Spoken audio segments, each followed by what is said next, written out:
Hello everyone, welcome to the video. My name is Maze. Happy Memorial Day to everyone, and a special thank you to any serviceman or woman who may be watching.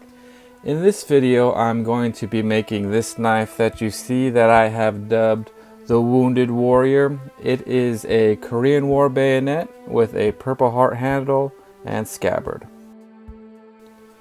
So recently I was helping my dad go through some of his boxes and we came across the bayonet, and it was in this shape. It was missing its handle and its sheath, but it was in otherwise pretty good condition.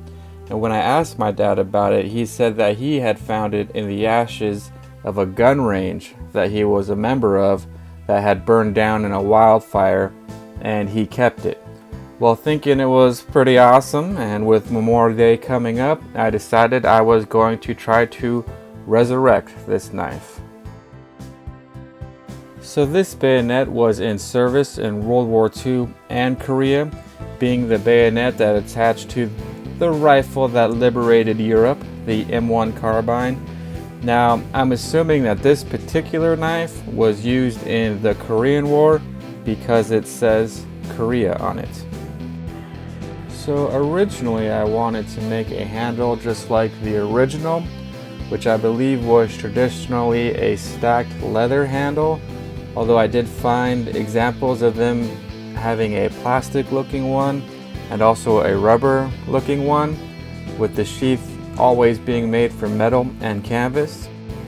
Well, I wasn't going to use rubber or plastic, and because the pommel is riveted on and I didn't want to mess with it, it had already survived a war and a fire, so I wanted to leave it like it was, but that meant with the pommel on there I couldn't do a stacked leather handle, and the sheath was nowhere to be found.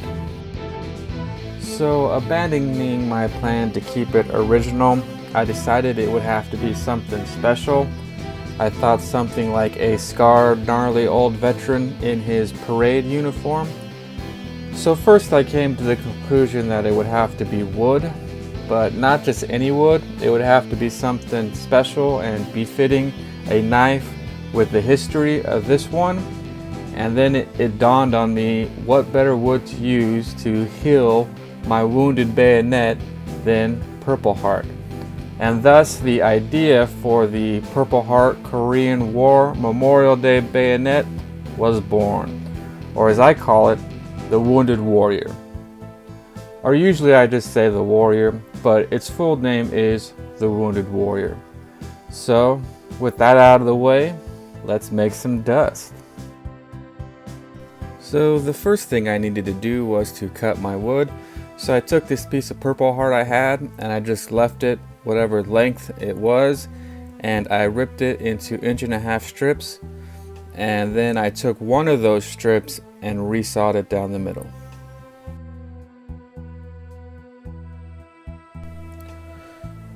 Then I could choose to work with either the handle first or the scabbard first, and so I just arbitrarily chose the scabbard because I thought it would be easier of the two. And I started this by using my marking knife to trace the shape of the knife onto the wood, and then using a chisel I defined that mark, giving myself a nice knife wall to work with. Then I used a router to route out most of the material to a depth of about half the thickness of the bayonet, and here I stayed well away from my knife wall and I couldn't get into the tip so well. And I hope you appreciate this view because the camera can see pretty good, but I was having trouble seeing what I was doing filming it.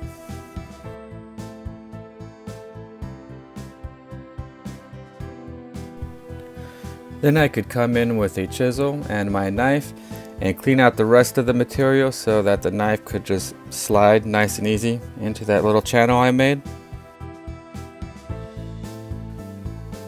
So I did that to both sides of the scabbard, and then I could clamp them together to test the fit, which I had purposely left a little tight, but this allowed me to test it, and then I could come in with the file and file it down a little bit bit by bit, going back and forth, testing, filing, until I arrived at the perfect fit. And then it was time for the glue up. So because Purpleheart is a very oily wood, I wiped down my glue surfaces with acetone, and then using the knife to make sure everything was lined up, I glued and clamped it together. So you might be asking yourself what the perfect fit looks like. Well, as you can see here, the knife slides in and out easily enough, but if you lift it up, the scabbard won't fall off, even with the weight of all those clamps. So I let that dry overnight, and I had just left the length of whatever it was, the piece of wood I had, and that extra length came in handy for clamping and such while I was working it to this point, but now I didn't need it, so I cut it off, and then I cut some diagonals to give it a tip, and took it over to the belt sander to shape it up.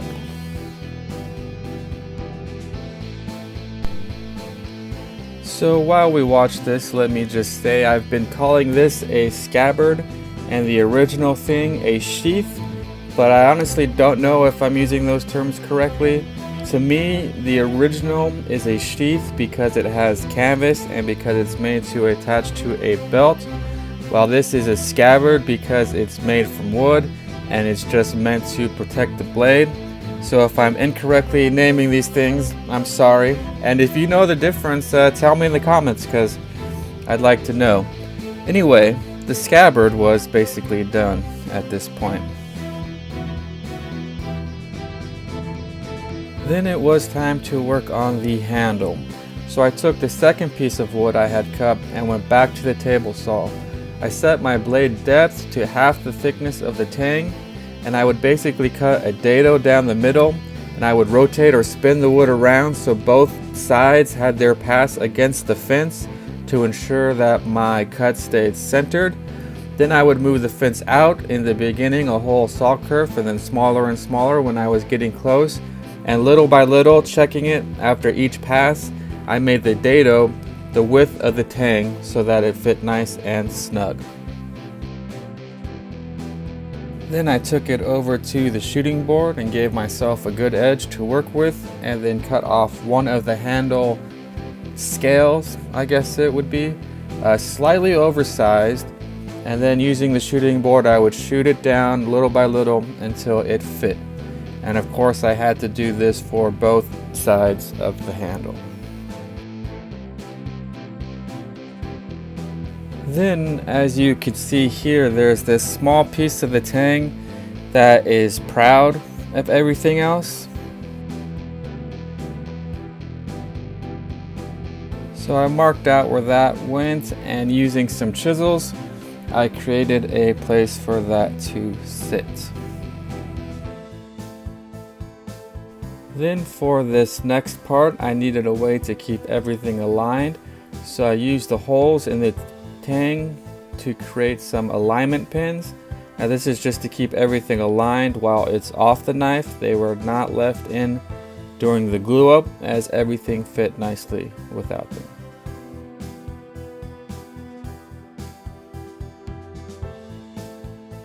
Then I designed a very rough idea of what I wanted the handle to look like, and took it over to the scroll saw and cut out the basic outline. Now my saw did not like cutting through this thick Purpleheart, but it got the job done. Then I took it over to the belt sander to shape it. I was going for an hourglass kind of shape, something kind of feminine to counter the masculinity of the knife. And I always think of Michelangelo when I do things like this, because he would say the perfect handle is already there. You simply have to remove all the material that doesn't belong. So I set out to liberate the handle I wanted from the block of wood I had. So in order to finalize the shape, it needs to be on the knife. So I just got it as close as I could with the belt sander.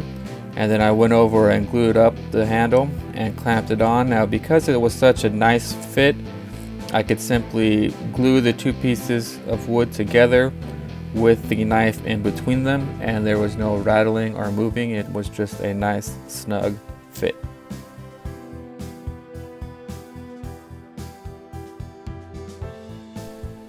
And then it was time to finalize the shape with some hand filing. This is kind of a tedious task, so I just took my time over the next week or so, and I would take the last hour or half hour in the shop and just sit down and file and sand. And after a day of working in the shop with all the loud machines, to sit down in peace and quiet with the Warrior, sanding and filing was quite a nice change of pace. So I filed it into shape, constantly holding it and checking it to see if it felt comfortable in my hand. And then after that, I went back and forth a little bit between sanding and filing to really fine-tune that shape. And then it was a lot of hand sanding up through the grits from about 80 to about 220. And the last grit, I would wet it, raise the grain, re-sand it to bring it back down to a nice smooth finish. And then I did a couple of coats of boiled linseed oil, and off camera, a few coats of Danish oil. And that was that. The Purpleheart Korean War Memorial Day bayonet, aka the Wounded Warrior. Now, I tried to find a Korean War veteran I could give this to, but unfortunately they are getting harder and harder to come by, so I'm just going to keep it.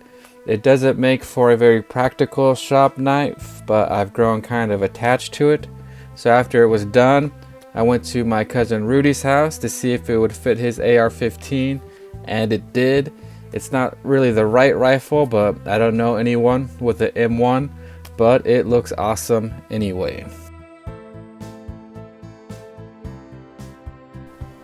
So, happy Memorial Day, everyone. I hope you liked this video. If you did, if you would please leave a like and possibly subscribe if you aren't already, I would much appreciate it. And speaking of appreciation, I hope the time and care I put into this project adequately expresses the appreciation and gratitude I have to all of our servicemen and women, and especially to those who have given the ultimate sacrifice so that I have the freedom to sit in my workshop and make some dust. And in case you're wondering, this is the Korean War Memorial.